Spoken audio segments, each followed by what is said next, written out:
KFC style chicken popcorn এই প্রসেসে বানালে কিন্তু টেস্টটা অ্যাকিউরেট আসবে, এইটুকু কথা দিতে পারি। প্রথমেই একটা বোলের মধ্যে 2 চামচ টক দই অল্প একটু জল দিয়ে ভালো করে গুলে নিয়ে তাতে বোনলেস চিকেনের টুকরোগুলো 10 মিনিটের জন্য ভিজিয়ে রেখে দেবো।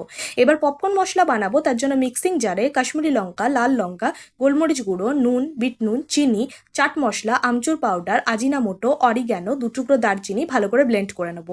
এবার একটা বোলের মধ্যে 2টো ডিম, 2 চামচ কর্নফ্লাওয়ার, 2 চামচ পপকর্ন মশলা, 1 চামচ আদা রসুন বাটা, 2 চামচ সাদা তেল আর অল্প একটু গোলমরিচ গুঁড়ো দিয়ে ভালো করে ফেটিয়ে নিয়ে তার মধ্যে মাংসর টুকরোগুলো দিয়ে ভালো করে মশলার সঙ্গে মিশিয়ে নিতে হবে।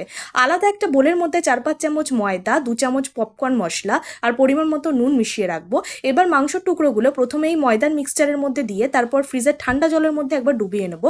তারপর আরও একবার ময়দার মধ্যে ভালো করে কোট করে নিয়ে এক্সট্রা ময়দাটা ঝেড়ে নিতে হবে।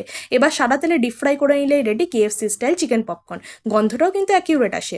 অবশ্যই বানিয়ে জানাবেন কেমন লাগলো। ভালো থাকবেন সকলে।